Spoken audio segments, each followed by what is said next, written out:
আমি শিউলি মজুমদার, সহকারী শিক্ষিকা, এনায়তপুর মাধ্যমিক বিদ্যালয়। শিক্ষার্থী বন্ধুরা, কেমন আছো তোমরা? নিশ্চয়ই ভালো আছো, আমিও ভালো আছি। আজকে আমি তোমাদের দশম শ্রেণীর বাংলাদেশ ও বিশ্ব পরিচয় বিষয়ে ক্লাস নেব। গতদিন আমি পড়িয়েছি তোমাদের বাঙালি জাতীয়তাবাদের বিকাশে ভাষা আন্দোলনের পটভূমি, প্রথম পরিচ্ছেদ। আজকে কি পড়াবো? প্রথম পরিচ্ছেদের 1.2 দেখো, বাঙালি জাতীয়তাবাদের বিকাশে রাজনৈতিক আন্দোলনের ভূমিকা। আমরা এখন কি জানবো? বাঙালি জাতীয়তাবাদের বিকাশে রাজনৈতিক আন্দোলনের ভূমিকা। দেখো, 1947 সালে পাকিস্তান প্রতিষ্ঠার পর পূর্ব বাংলার জনগণ পাকিস্তান রাষ্ট্রের রাজনৈতিক চরিত্র এবং একই সঙ্গে দ্বিজাতি তত্ত্বের ভুলগুলো বুঝতে পারে। দ্বিজাতি তত্ত্ব বলতে কি বুঝি বলো তো? দুইটা জাতি। পাকিস্তানের মোট জনসংখ্যার 56% বাঙালি হওয়ার পরও রাষ্ট্র পরিচালনা, প্রশাসনিক দায়িত্ব পালন, অর্থনৈতিক ও রাজনৈতিক অধিকার ভোগসহ সর্বক্ষেত্রে পশ্চিম পাকিস্তানি শাসক গোষ্ঠী কর্তৃত্ব শুরু করে। বাঙালি তথা পূর্ব বাংলার সাধারণ মানুষ সকল ক্ষেত্রে বঞ্চিত। তখন দেখো কি হয়, রাজনৈতিক দল ও নেতৃত্বের মধ্যে 3টি ধারা লক্ষ্য করা যায়। রাজনৈতিক দল ও নেতৃত্বের মধ্যে কি লক্ষ্য করা যায়? 3টি ধারা লক্ষ্য করা যায়। সেই ধারা 3টি আমরা জানবো। দেখো, সেই 3টি ধারা কি? পাকিস্তানের প্রতি অনুগত ইসলামী নামধারী রাজনৈতিক দল, যেমন মুসলিম লীগ, জামায়াত ইসলামী ও নিজামে ইসলাম। দ্বিতীয়টা কি? দেখো, পূর্ব বাংলার স্বার্থ রক্ষার জন্য সোচ্চার রাজনৈতিক দল, যেমন আওয়ামী লীগ, ন্যাশনাল আওয়ামী লীগ পার্টি। তৃতীয়টা কি? দেখো, সাম্যবাদী আদর্শের বাম রাজনৈতিক ধারা। তো এবার আমরা কি দেখবো? দেখো, এবার আমরা প্রথমে দেখব আওয়ামী মুসলিম লীগ গঠন। প্রথমে কি দেখবো? আওয়ামী ও মুসলিম লীগ গঠন। দেখো, পাকিস্তান প্রতিষ্ঠার কয়েক মাসের ব্যবধানে পাকিস্তান রাষ্ট্রের মুসলিম লীগের দ্বিজাতি তত্ত্বের ধ্যান ধারণা থেকে বের হয়ে অসাম্প্রদায়িক প্রগতিশীল বাঙালি জাতীয়তাবাদী চেতনার উজ্জীবিত আওয়ামী লীগ মুসলিম লীগ জন্মলাভ করে।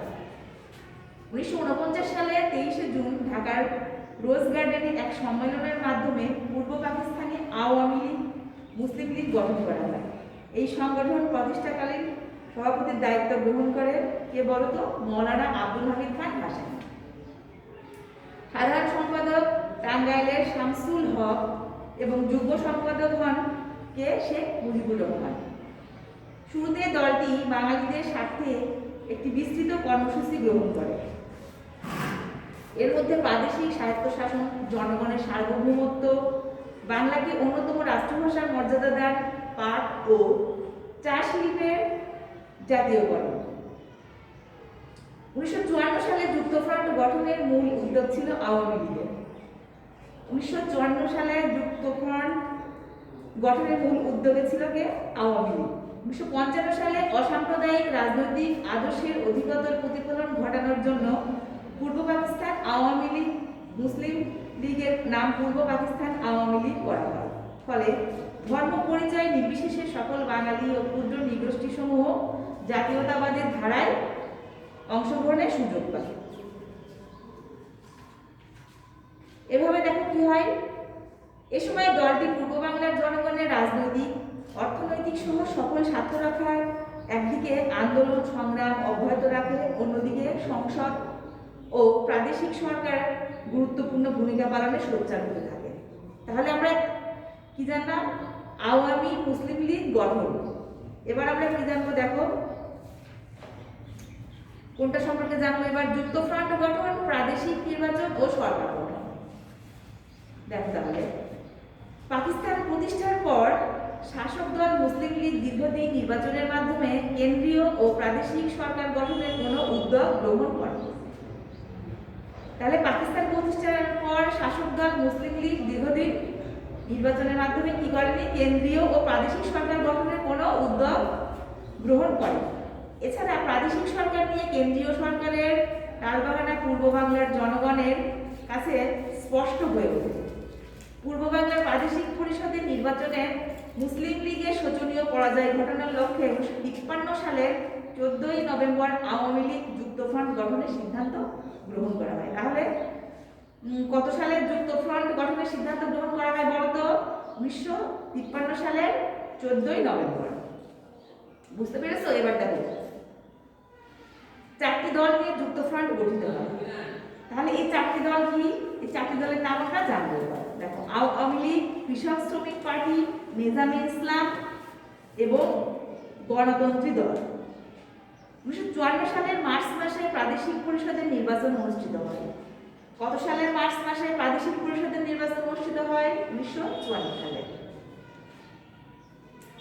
তারপরে দেখো, এই নির্বাচনে জনগণ যুক্তফ্রন্টের 21 দফাকে তাদের স্বার্থ রক্ষার সনদ বলে বিবেচনা করে। পূর্ব বাংলার প্রাদেশিক পরিষদের 237টি মুসলিম আসনের মধ্যে যুক্তফ্রন্ট 223টি আর মুসলিম লীগ মাত্র কয়টি আসন লাভ করে? 9টি আসন লাভ করে। বাকি আসন পায় অন্যরা। যুক্তফ্রন্ট প্রাদেশিক সরকার গঠনের রায় লাভ করে।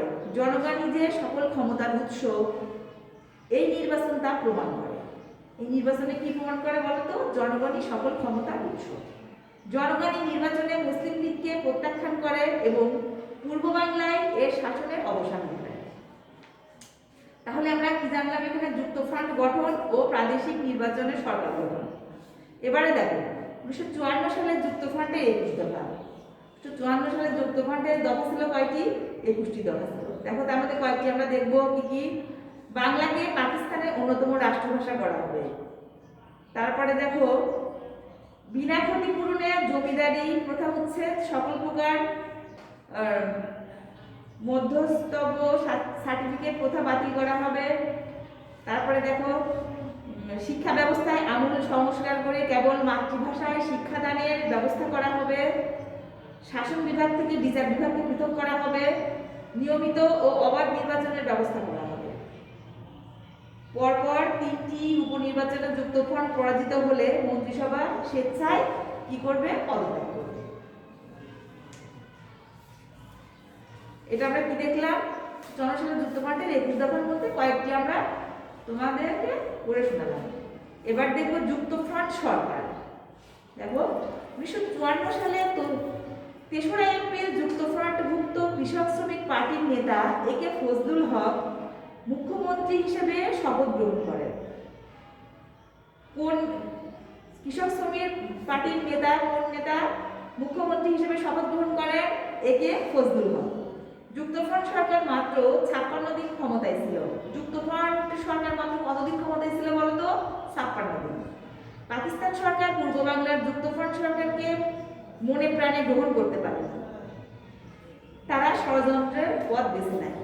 আদমজি পাটকল ও কর্ণফুলী কাগজের তলে বাঙালি অবাঙালি দাঙ্গাকে অজুহাত হিসাবে দাঁড় করিয়ে পাকিস্তানের গভর্নর জেনারেল গোলাম মোহাম্মদ 1954 সালে 30শে মে যুক্তফ্রন্ট সরকারকে বরখাস্ত করে।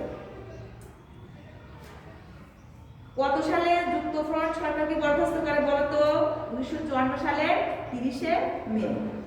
হ্যাঁ, উল্লেখ্য পাকিস্তান সরকারের ইন্ধনে ওই দাঙ্গা হয়েছিল। শেরে বাংলা একে ফজলুল হককে গৃহবন্দী করা হয়। শেখ মুজিব সহ 3000 নেতাকর্মীকে গ্রেপ্তার করা হয়। এর মাধ্যমে পূর্ব বাংলার প্রতি পাকিস্তান শাসক গোষ্ঠীর চরম বৈরী মনোভাব প্রকাশ করে। পূর্ব বাংলায় পাকিস্তানের অরাজক শাসন পর্ব শুরু হয়। কেন্দ্র এবং প্রদেশে ঘন ঘন সরকার পরিবর্তন হতে থাকে। দেশের সামরিক শাসনের বেড়াজালে আবদ্ধ হয়। তখন কি হয়? দেশের সামরিক শাসনের বেড়াজাল আবদ্ধ হয়। এটা আমরা কি জানলাম? যুক্তফ্রন্ট সরকার। তো এই 1.2 পরিচ্ছেদে আমরা কি জানলাম বলতো? বাঙালি জাতীয়তাবাদের বিকাশে রাজনৈতিক আন্দোলনের ভূমিকা, সেই সঙ্গে যুক্তফ্রন্ট গঠন, প্রাদেশিক নির্বাচনে সরকার গঠন, 1954 সালে যুক্তফ্রন্টের 21 দফা, শেষ পর্যায়ে কি বলো? যুক্তফ্রন্ট সরকার। তো এই 1.2 পরিচ্ছেদে আমি যেটা তোমাদেরকে পড়ে দেখালাম, তোমরা সুন্দর করে বাসায় পড়বে। এর ভিতর থেকে অনেক এমসিকিউ আসবে, সৃজনশীল আসবে।